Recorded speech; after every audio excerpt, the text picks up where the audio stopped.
Bonjour à tous.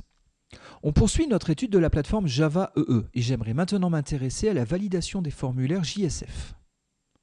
Alors comme à chaque fois, vous retrouverez des compléments d'informations par rapport au sujet que je vais vous présenter sur mon site. Donc c'est cours.fr, vous allez dans la section Java, puis dans la section Java EE, et vous y retrouverez ici tous les tutos relatifs à JSF. Donc nous allons travailler sur la validation des formulaires JSF, donc sur cette page. Alors, le premier point à noter, c'est qu'en vérité, il y a deux approches pour pouvoir valider un formulaire JSF. La première approche consiste à utiliser des tags JSF. C'est ce qu'on va voir dans ce tuto. Il y a une deuxième approche qui consiste à utiliser des annotations. Nous verrons ça dans un prochain tuto. Alors, pour en revenir donc à la validation à base de tags, il faut déjà noter une seconde chose. En vérité, il y a deux manières de procéder. Je peux faire de la validation de formulaire côté client, avec les solutions HTML5, voire JavaScript, mais je peux aussi faire de la validation côté serveur. Alors, je vais déjà, dans un premier temps, parler un petit peu et rapidement de validation côté client, avec les nouvelles possibilités HTML5. Mais il faut savoir une chose, ces possibilités-là, on peut les couper à tout moment. C'est-à-dire que n'importe qui dans son navigateur peut désactiver la validation côté client. Donc c'est pour ça qu'on aura toujours besoin d'une validation côté serveur, et donc elle est capitale. Alors, pour comprendre ça, regardons un petit peu ce qu'on peut faire au niveau d'un navigateur.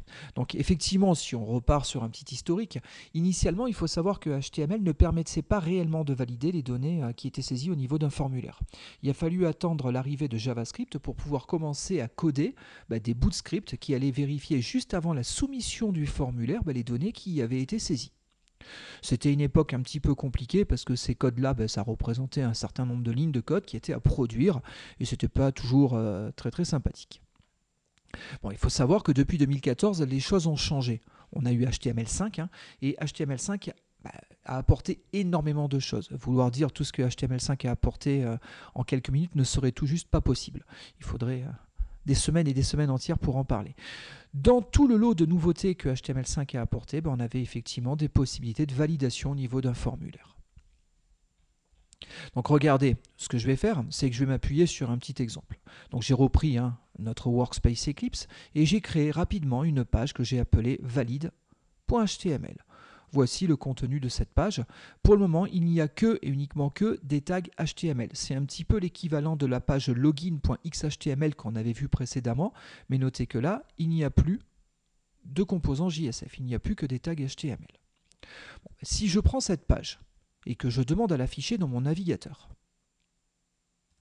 alors bien entendu, je la déploie dans Glassfish, très bien, donc là je peux saisir des informations. Notez que ici, j'ai le bouton Connect. On est dans un formulaire HTML classique. Par défaut, la méthode de soumission, c'est du GET. On a ici notre bouton, on ne dit strictement rien. Et bien regardez, si je clique sur Connect, on voit bien qu'on s'est connecté avec rien pour le login et rien pour le password. Vous avez vu aussi ici, ça a un petit peu flashé. Regardez, je le refais.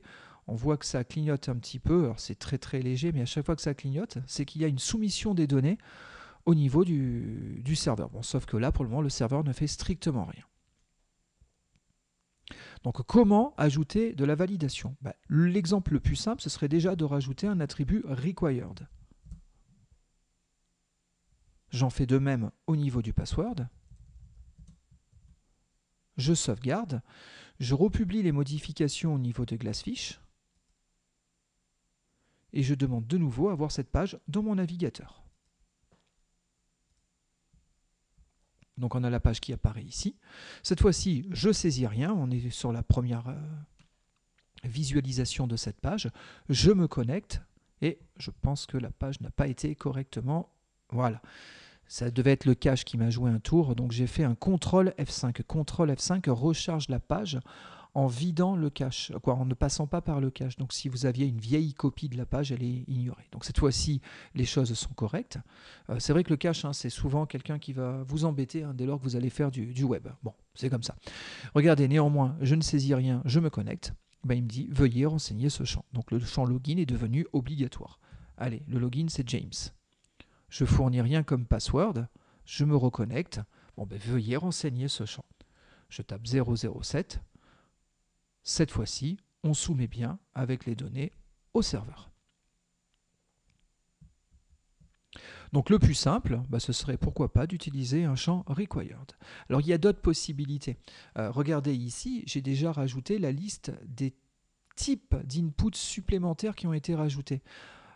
Historiquement, on n'avait pas grand-chose en termes d'input. On avait des zones de texte, des cases à cocher, on avait 2-3 petites choses. Mais on avait du mal à affiner un petit peu notre saisie. Donc par la suite, on a eu des inputs type number qui sont arrivés avec HTML5. Ça ne permet plus que de saisir que et uniquement que des valeurs numériques. Notez que ici, vous avez des flèches haut et bas pour incrémenter ou décrémenter la valeur saisie. Vous avez maintenant des inputs de type date qui vous permettent de garantir qu'on ne pourra y saisir que uniquement que des dates. C'est plus un champ texte. On peut choisir un input email qui nous permet aussi de limiter à la saisie d'un email. Bon, outre ces champs, on a aussi des attributs supplémentaires. Donc le required, on vient d'en parler, qui me permet de rendre ma saisie obligatoire. Alors attention, notez que là, il y a une petite différence entre ce que je vous ai proposé ici, required, et ce que je vous montre à ce niveau-là, required égale required.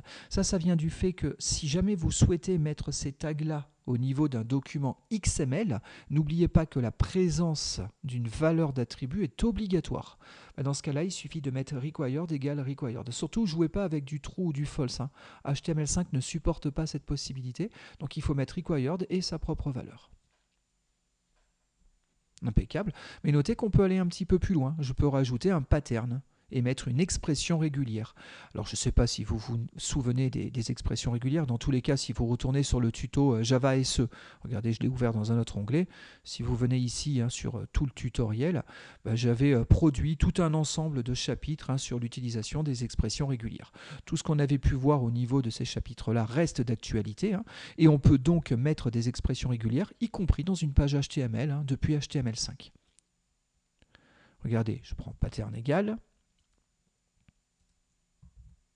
Et là, je veux, par exemple, faire en sorte que mon password, ce soit quelque chose qui contienne. Alors déjà, je vais mettre chapeau $. Je vais couper le son pour ne pas être embêté. Donc regardez, chapeau $. Donc ça, c'est pour dire, ce que je veux, c'est qu'il n'y ait que le contenu de l'expression régulière, rien devant, rien derrière. Et ce que je veux ici, pourquoi pas, ce sont des lettres, à Z. Pourquoi pas des lettres majuscules, AZ en majuscule, et 09. Et imaginons que je veuille rien d'autre. Donc ça, c'est la liste des caractères autorisés, sauf que pour le moment, ça vaut pour un caractère parmi l'ensemble. Si je veux, par exemple, avoir 3 caractères minimales et 12 au maximum, notez, je peux dire ce genre de choses-là. Regardez, pendant quelques instants, je vais revenir sur un champ type texte pour voir ce que je tape. Je remettrai password juste après. Je republie. Et je redéploie tout ça dans un navigateur. Je réactualise bien histoire d'être sûr de ne pas avoir de soucis au niveau du cache. Et donc ici, je vais taper James. Et imaginons son mot de passe, c'est dièse, point d'exclamation, étoile. On est d'accord, ces caractères-là, même s'ils seraient en nombre suffisant, ne font pas partie de l'ensemble des caractères autorisés. J'ai dit les lettres minuscules, lettres majuscules et les digits. Si je clique ici, veuillez respecter le format requis. Je tape A. Là, cette fois-ci, c'est bien un caractère autorisé. Sauf qu'en termes de cardinalité, j'en ai pas le nombre requis. On a dit entre 3 et 12. J'en mets 2, ça passe toujours pas. J'en mets 3, cette fois-ci, c'est passé. Si j'en mets 3 et un seul caractère qui ne convient pas, notez bien qu'il faut respecter le format requis. Donc vous voyez, en mettant des expressions régulières à ce niveau-là, ça peut vous permettre d'affiner l'ensemble des valeurs qui pourraient être saisies. Imaginez, vous avez des histoires de code qui seraient associés à des concepts que vous manipulez au niveau de votre site web. Un code respecte un format bien précis, vous pouvez garantir que la saisie sera limitée à ce format-là. Bon, très bien pour ces aspects-là. Et puis, on pourrait rajouter tout un ensemble d'autres possibilités qui ont été apportées avec HTML5 par rapport à ces histoires de validation. Bon, dans tous les cas, on s'en arrête là. Et le souci que moi j'y vois, il y en a deux en vérité. Quand je dis le souci, j'ai envie de dire il y en a deux. Le premier souci, le plus visuel, le plus simple à voir, c'est que effectivement, la manière dont l'erreur vous est rapportée est dépendante du navigateur. Regardez, je m'amuse, je prends un autre navigateur.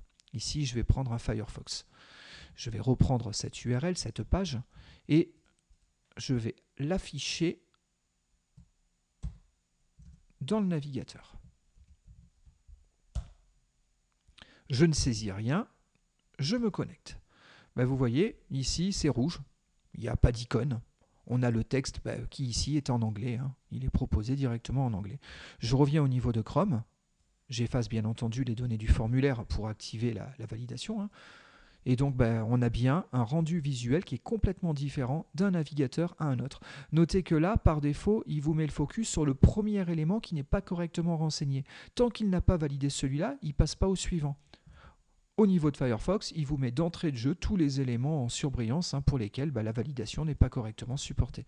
Regardez, là je fais quelque chose qui est autorisé. Vous voyez, cette fois-ci, on n'est plus détouré en rouge, hein. On n'a plus que le champ login qui pose problème. Donc visuellement, on a un petit peu du mal à garantir qu'on ait le même visuel. Deuxièmement, la gestion du message d'erreur, elle n'est pas terrible non plus parce qu'elle est spécifique à chaque navigateur. Alors on peut contrôler certaines choses, mais ce n'est pas aussi simple qu'il y paraît. Donc ça peut être vu comme étant un point négatif. Deuxième point, beaucoup plus grave, mais un petit peu plus subtil. Pour le moment, on est bien d'accord, tant que je n'ai pas renseigné mon champ, hein, mes champs, la validation ne passe pas. Alors regardez, je triche un petit peu. Je reviens là, ici, sur une première page en get pour être sûr que pour le moment, il n'y ait rien. Vous voyez, à chaque fois que je clique, je suis arrêté, hein, et aucune donnée n'est soumise. Tant qu'il n'y a pas ici le point d'interrogation et les paramètres du formulaire, c'est que la page n'aura pas été soumise. Très bien. Donc pour le moment, on va dire, la validation fait son job, je ne peux pas soumettre tant que je n'ai rien renseigné. Ça, c'est complètement faux. Regardez, je clique sur les petits points ici. Et je demande les outils de développement. Une autre possibilité, hein, pour obtenir les outils de développement, c'est la touche F12. Ça revient au même, vous faites comme vous voulez, hein, soit vous passez par le menu, soit vous appuyez sur F12. Ces outils, par défaut, ils apparaissent plutôt sur le côté. Moi, personnellement, je préfère les docker vers le bas, mais ça, c'est qu'une histoire de préférence. Chacun fera à sa convenance. Dans tous les cas, on y retrouve ici un certain nombre d'onglets. Placez-vous bien sur l'onglet Elements. Ça permet de voir les éléments du DOM. Alors certes, on pourrait directement naviguer à ce niveau-là, mais des fois, quand vous avez des pages un petit peu compliquées, ce n'est pas évident de retrouver rapidement le tag qui vous intéresse.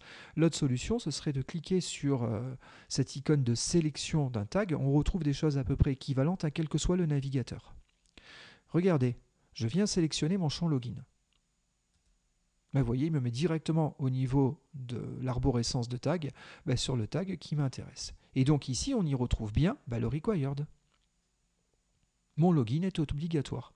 Le simple problème, c'est que là, vous avez accès à ce qu'on appelle le DOM, le Document Object Model qui représente ma page web.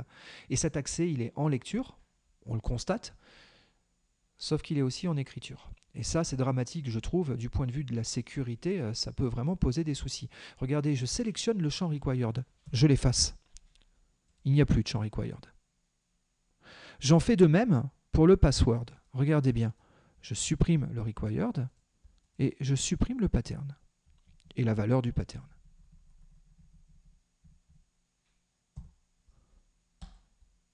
Je peux fermer mon outil et je peux maintenant soumettre mon formulaire. Regardez bien ce qui va se passer au niveau de l'URL quand je vais cliquer sur Connect.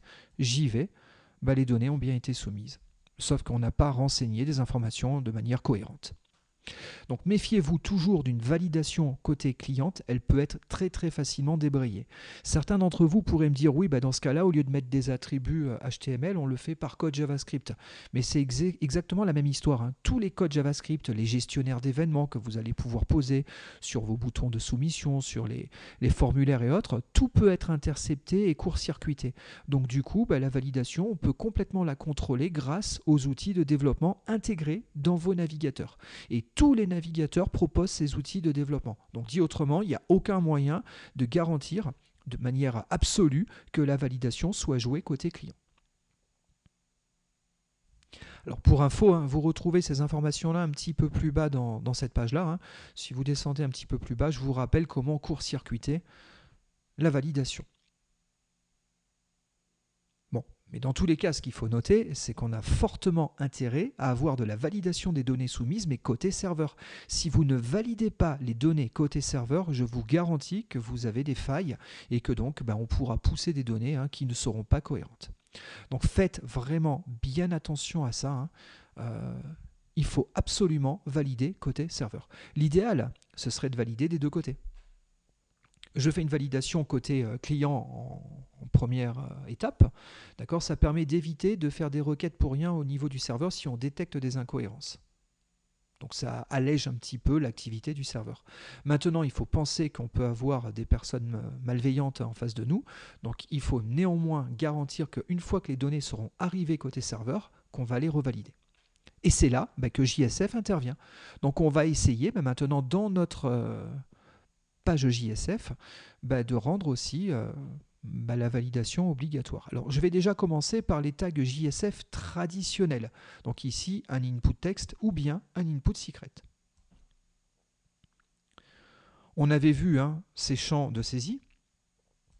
Elles étaient bindées à vos backing beans. Et donc ici une instance qu'on avait choisi d'appeler login bean et qui portait un login et un password. Eh bien, regardez, ce que je peux rajouter, c'est une validation sur ce tag-là. Alors, attention, malgré les apparences, on n'est pas en train de parler du même attribut. Ça, c'est un attribut JSF. On est bien sur un tag JSF. Il n'a strictement rien à voir avec l'attribut required HTML5. Plus tard, je vous montrerai comment mettre les deux en parallèle. Mais donc ici, on va mettre des champs qui nous permettent donc de définir un certain nombre de règles au niveau de la sécurité. Mais ce qu'on va aussi faire, c'est qu'on va définir des zones d'affichage des messages d'erreur qu'on va rencontrer. Alors, il y a deux possibilités majeures de ce point de vue-là. C'est soit vous faites une zone au global dans laquelle vous mettez tous les messages constatés. C'est ce qu'on fait via le tag hMessages, avec un S au pluriel. Il faut savoir qu'il existe aussi un tag qui s'appelle hMessage au singulier. Dans ce cas-là, c'est un message d'erreur pour un champ de saisie. Donc il faut en mettre autant que de champs sur lesquels vous avez fait une vérification des données soumises. Allez, on teste ça. Regardez, je ferme ma page HTML et je reprends login.xhtml. Donc on a bien notre formulaire qu'on avait mis en place sur notre précédent tuto. Et donc ici, je vais rajouter la validation. Donc required égale true. J'en fais de même pour le password. Parfait. Et ce que je veux, c'est être informé en cas d'erreur. Donc pourquoi pas au-dessus du formulaire, vous voyez ici entre le titre H1 et le formulaire, pourquoi pas je rajoute un h2.messages qui va me permettre d'afficher l'intégralité des messages d'erreur. Notez qu'à ce niveau-là, vous pouvez sans aucun souci rajouter des informations de style pour pouvoir, en cas d'erreur, afficher les choses de manière assez visuelle. Pourquoi pas du rouge ou ce genre de choses-là. Je vais déjà faire un premier essai simple. Regardez, je sauvegarde ça. Je republie les informations au niveau de mon serveur Glassfish. A priori, il est synchronisé. Je demande à afficher la page dans un navigateur.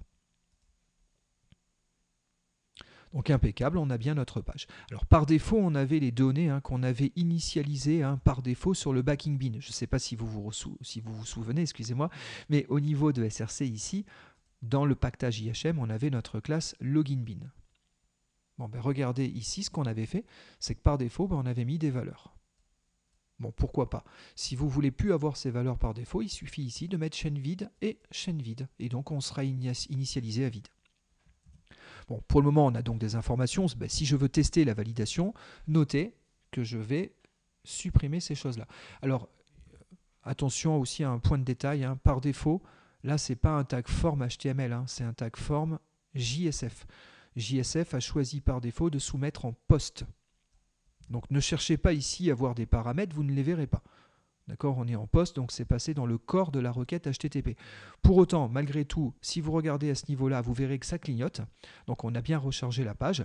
Et puis voici la page qui vient de m'être retournée avec ici notre bloc hMessages qui nous dit qu'on a bien des erreurs de validation sur le champ login et sur le champ password. Bon, là, vous pourriez me dire, ouais, c'est peut-être pas trop mal, mais bon, quand même, on a un souci, c'est que le message, il n'est pas forcément très très clair. Il y a peut-être un petit peu trop d'informations. Ici, on retrouve le nom du formulaire, the form, deux points, le nom du champ de saisie. Est-ce que c'est vraiment intéressant? Est-ce que j'ai à remettre erreur de validation? Est-ce que je pourrais pas simplement ici, veuillez indiquer une valeur pour le login? Bah, ça, vous pouvez le contrôler en vérité. Ici, j'ai dit que le champ était obligatoire. Et si vous regardez, bah, vous avez aussi un champ qui s'appelle Required Messages, un attribut. Bah, dans cet attribut, vous pouvez mettre votre message d'erreur. Ici, bah, le login est obligatoire. J'en fais de même pour le password. Bah, le mot de passe est obligatoire.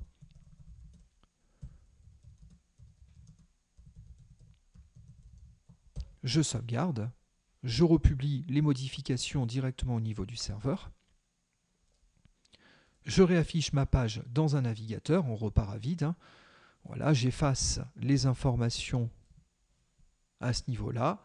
Je soumets, bah vous avez les nouveaux messages qui ont été produits. C'est peut-être un petit peu plus lisible. Si vous voulez décorer ça, vous rajoutez une classe de style et puis éventuellement vous pouvez dire que la taille du bloc elle prend pas 100% de l'espace parce que là vous avez un div qui prend 100%. Vous mettez des margins en auto et vous comme ça le centre, hein, voilà, et puis du coup bah, vous auriez un message un petit peu plus sympathique.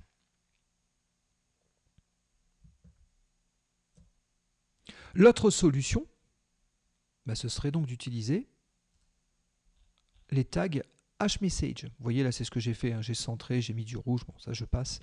Ici j'avais appliqué une classe de style particulière.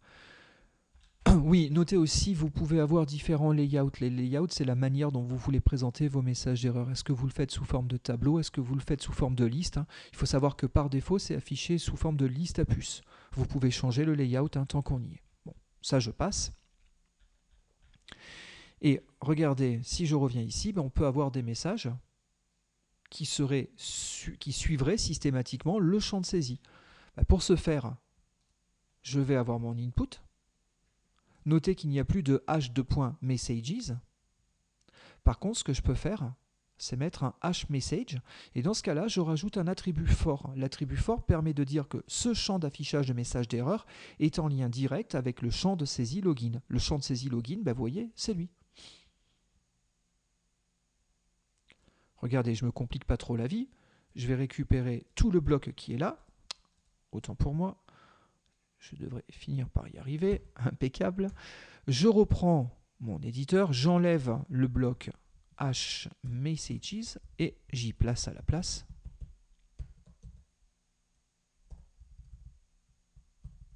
mes deux blocs avec les deux messages. Alors notez, a priori, il y a une classe de style error block. On avait dans le tuto précédent chargé une feuille de style CSS qui est ici. Vous pouvez reprendre cette classe de style et dans ce cas-là, définir error block avec un certain nombre de caractéristiques. Bon, c'est ce que j'avais fait ici par anticipation. Du coup, je resynchronise les modifications avec le serveur, il est synchronisé. Je demande de nouveau une page dans le navigateur pour tester mes modifications. Regardez, je supprime tout ça. La saisie du nom du login est obligatoire, la saisie du mot de passe est obligatoire. On est en rouge et en gras. Je tape quelque chose, je resoumets. Je tape cette fois-ci quelque chose, y compris pour le password. Il n'y a plus de message d'erreur. Alors ce qu'il faut savoir, c'est que tant que vous êtes en erreur au niveau de votre formulaire, le backing bin n'a pas été mis à jour. C'est-à-dire que si je resoumets de cette manière-là, le backing bin a toujours l'ancien password. Parce que là, on a été court-circuité et on nous a renvoyé une page HTML afin de nous informer qu'on ne pouvait pas poursuivre le processus au niveau de JSF. Donc tant que le formulaire n'est pas à jour, les données ne sont pas poussées dans vos backing bin. Il faut que 100% des champs du formulaire soient OK pour que la validation soit passée et qu'on transpose ces informations-là dans les backing bins.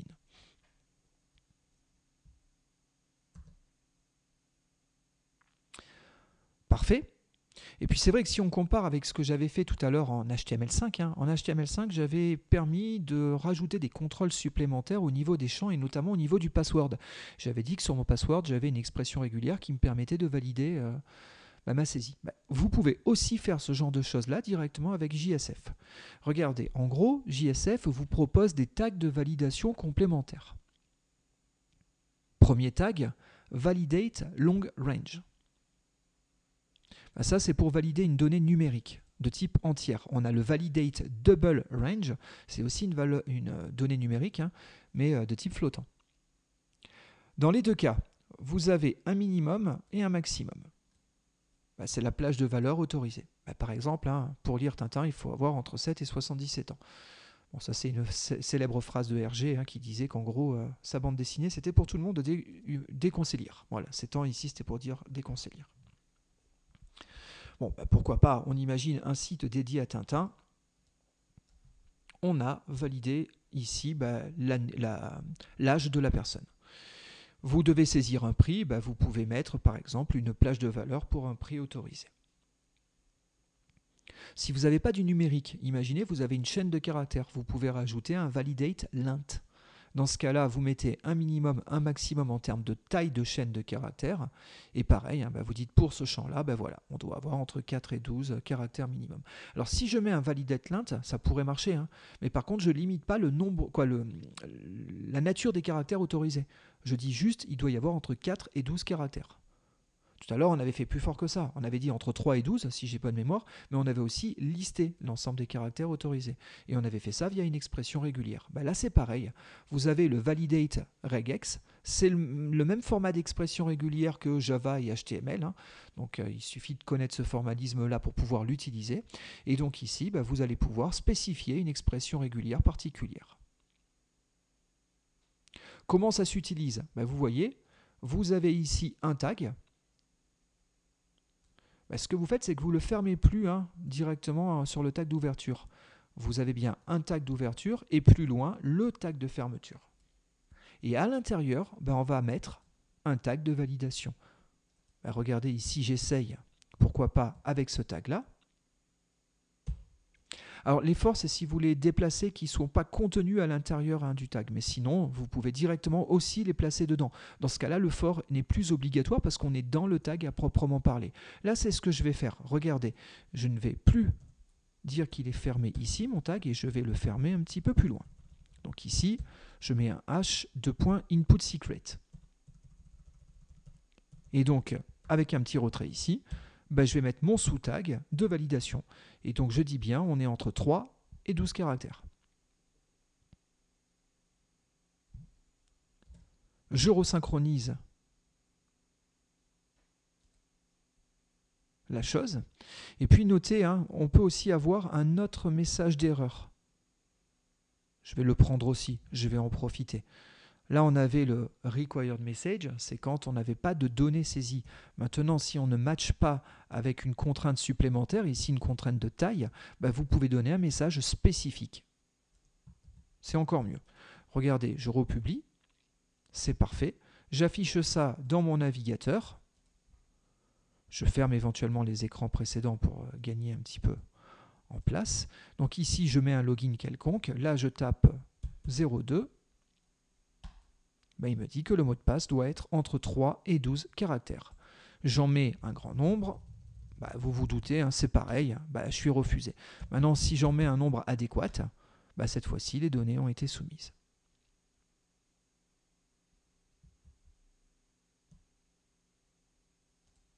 C'est pareil, vous pouvez utiliser d'autres types de validateurs. Regardez, ici, vous avez donc tous les autres validateurs qui vous sont proposés. Vous pouvez avoir un validate regex.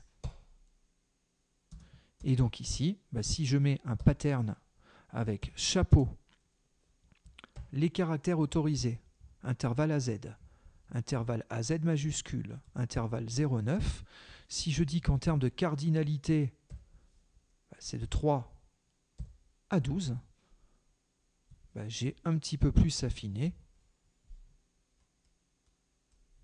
ma validation. Dans ce cas-là, n'hésitez pas ici, au niveau du message erreur, de préciser la liste des caractères autorisés. Oui, je rajouterai le dollar à ce niveau-là si je veux que mon expression soit parfaite. Regardez, ici, on a bien donc défini les contraintes. Je me permets de refaire de nouveau une publication. On relance tout ça dans le navigateur. Et donc cette fois-ci, si je tape point d'exclamation dièse truc, j'ai des caractères non autorisés. Bon, du coup, il me dit que je dois être entre 3 à 12 caractères. Ça, j'avais bien le nombre de caractères adéquat. Par contre, là, je n'ai pas les bons caractères. Donc, il faudrait certainement affiner un petit peu mon message d'erreur. Dans tous les cas, ce qu'on voit, c'est que la validation marche très très bien. Par contre, si je tape 007, voilà, c'est Monsieur Bond. Voilà, mot de passe 007. Cette fois-ci, la validation est passée. Et vous vous rappelez, dans le précédent tuto, on avait fait en sorte que Bond et 007, ce soit la seule identité réellement autorisée. Et dans ce cas-là, si tout était bon, on redirigeait sur une page suivante que nous n'avons pas encore codée. Donc tout a marché. Là, j'ai simplement pas pu rediriger vers qui de droit. Mais a priori, tout fonctionne correctement. Donc voilà, ces tags permettent de compléter un petit peu ce que vous allez pouvoir autoriser champ par champ. Donc ici, vous avez un autre exemple avec les expressions régulières. C'est à peu près la même chose que ce que j'ai fait là, sauf que ici, je dis que le login doit forcément matcher avec un email. En gros, là, je veux un tas de caractères autorisés avant un arrobas, puis d'autres caractères derrière, suivi d'un point, à proprement parler, et derrière, une extension sur un nom de domaine, un .fr, un .com ou ce genre de choses-là. Voilà, ici vous retrouvez le lien sur les chapitres relatifs aux expressions régulières. Bon, donc très bien, petit à petit, notre formulaire devient de plus en plus vérifié et contraint. Alors, il faut savoir que si jamais vous souhaitez avoir votre propre validateur, cela est faisable. Vous pouvez rajouter une méthode au niveau de votre backing bin.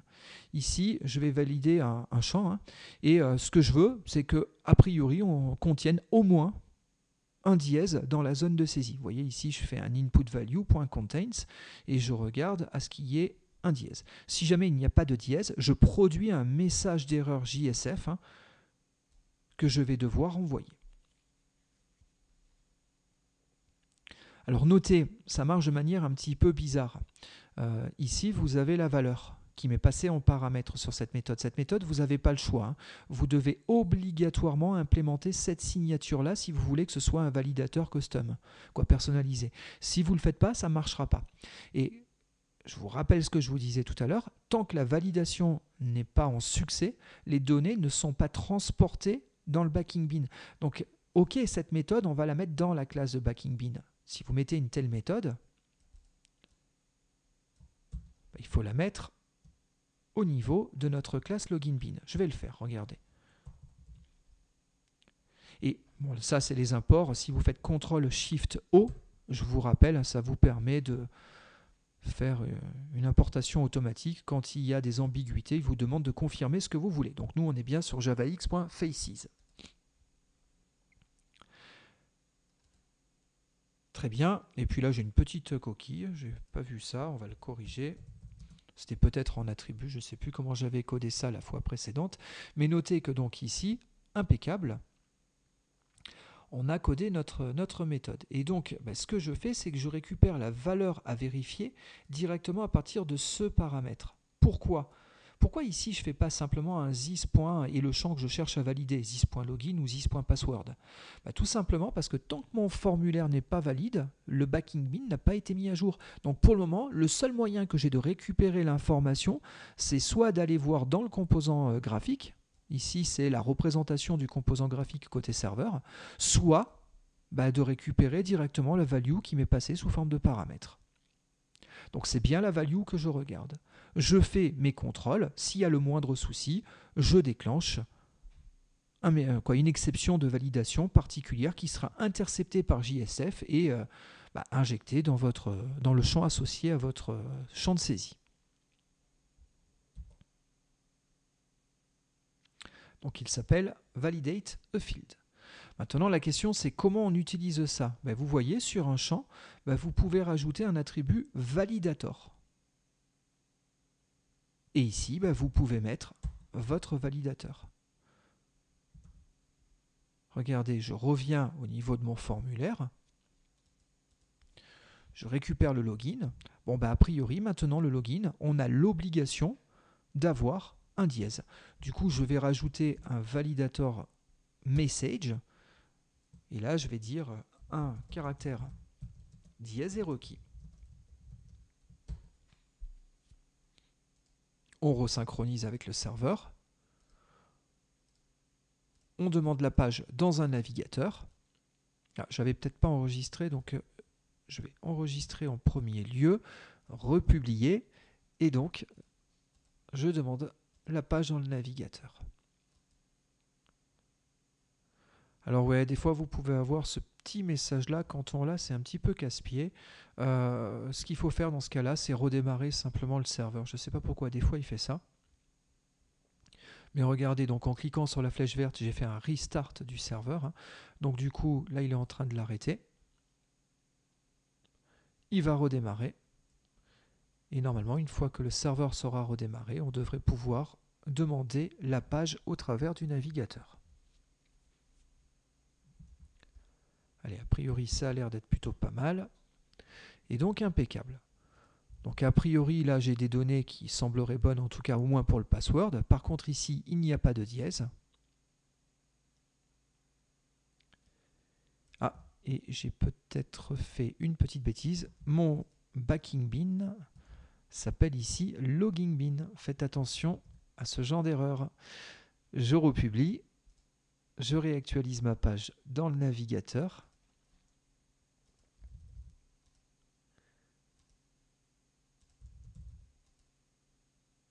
Et là, j'ai l'impression que ça n'a pas pris. Bon, ça, c'est l'effet démo.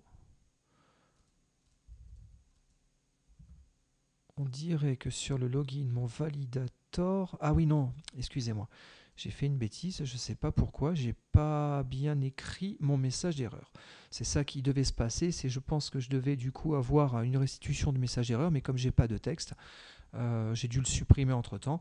Donc, un caractère dièse est requis. On va y arriver. Donc on recommence, on republie. Mais au moins ça vous fait voir le genre de petits bugs que vous pouvez rencontrer. Si vous oubliez effectivement de mettre un message, du coup vous avez une restitution qui n'est pas claire et donc vous pourriez être induit en erreur. Et donc cette fois-ci, un caractère dièse est bien requis au niveau du login. Donc ça, c'est le moyen que vous avez à votre disposition pour faire vos propres traitements de validation de champs. Bon, c'est pas forcément très utile depuis qu'on a les expressions régulières. Elles sont arrivées un petit peu tard dans JSF, mais elles sont arrivées quand même. Depuis qu'on a les validations par expression régulière, c'est vrai qu'on a de moins en moins besoin de faire ce genre de choses-là. Bon, mais si un jour néanmoins c'était nécessaire, n'hésitez pas à utiliser la technique. Alors ici, j'insiste sur un point. Des fois, vous pouvez avoir des champs de formulaire, et précisément des boutons, qui vont lancer des actions, mais immédiates. C'est-à-dire qu'en gros, on annule la saisie du formulaire et pourquoi pas on est redirigé vers une autre page, ou bien on remet les champs de saisie à vide, ou ce genre de choses-là. Donc pour ce faire, vous allez mettre un command button, pourquoi pas. Maintenant, vous allez peut-être lui associer une action, mais ce qu'il faudra faire, c'est rajouter l'attribut immediate avec la valeur true. En gros, si vous rajoutez cet attribut, vous demandez à ne pas jouer la phase de validation. Donc même si vos composants ici de saisie sont assujettis à des règles de validation, ce bouton-là, lui, soumettra directement sans déclencher ces règles-là. Donc ça peut être pratique. N'hésitez pas à l'utiliser le cas échéant. Et puis, l'étape d'après, ça pourrait consister à vouloir activer les deux, c'est-à-dire validation côté serveur, ce qu'on vient de voir là en seconde partie, mais aussi la validation côté client qu'on a vu en première partie. Alors, si vous souhaitez faire ça, j'ai deux techniques à vous proposer. La première technique, c'est de continuer à utiliser des tags JSF, donc des hash input text et des hash input secret, en tout cas sur cet exemple-là par exemple. Dans ce cas, on le sait, le required qui est ici, C'est un attribut, mais qui est en lien direct avec l'API JSF. C'est un attribut du tag JSF. Comment lui dire qu'il va falloir qu'il produise un tag required associé à HTML5? Ça se fait en rajoutant une librairie supplémentaire au niveau de vos XML namespace, à ce niveau-là, pour dire qu'on a la librairie P. C'est la librairie passroute. Et donc, à ce niveau-là, donc le préfixe, c'est P, on va pouvoir ajouter un P de point required. Le fait de faire ça demande à ce qu'on ajoute l'attribut required à la page HTML produite. Regardez, je récupère ça. Je le rajoute à ce niveau-là. Donc on a une troisième tag lib qui a été rajoutée. Je rajoute ici un attribut required côté client. Je mets à jour mon serveur avec mes nouvelles modifications et je republie. Notez, je ne l'ai pas fait pour le password, c'est volontaire. Là, je n'ai qu'une validation côté serveur. Là, j'ai validation côté serveur plus validation côté client. J'envoie ça dans mon navigateur. Et là, regardez, ce que je vais directement faire, c'est d'afficher le code source de la page. Qu'est-ce que le navigateur a reçu? Le navigateur a bien reçu un formulaire HTML dans lequel on avait ici un certain nombre de champs. Sur le login, il a rajouté l'attribut required. Alors là, il l'a mis en required égale true, je vous disais de pas trop le faire. La recommandation, normalement, HTML5, c'est required égale required. Mais bon, là, ils l'ont mis de cette manière-là. Mais dans tous les cas, mon login, il y a bien le champ required. Regardez, j'efface la saisie. Là, j'ai bien la vérification côté navigateur qui a pris la main. Donc, il me dit, veuillez renseigner ce champ. Je fais F12.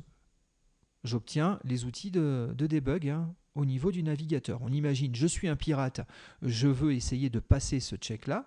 Je sélectionne mon input, il est là. Je localise l'attribut required. Je le dégage de la page. Et je retente une soumission du formulaire. Cette fois-ci, c'est la validation côté serveur qui a pris la main. Donc même si on essaye de court-circuiter la validation côté client qui nous a permis d'éviter des allers-retours inutiles vers le serveur, dans tous les cas, si quelqu'un vous le court-circuite, vous êtes garant que la vérification aura quand même lieu côté serveur. Et là, par contre, c'est une autre paire de manches. Supprimer du comportement côté serveur, c'est quasi impossible. Oui, en tout cas, il faut pirater le serveur. C'est vraiment beaucoup plus compliqué. Autant court-circuiter la validation côté client, côté navigateur, vous avez vu, c'est d'une simplicité déconcertante, autant côté serveur, moi personnellement, je ne suis pas capable de le faire.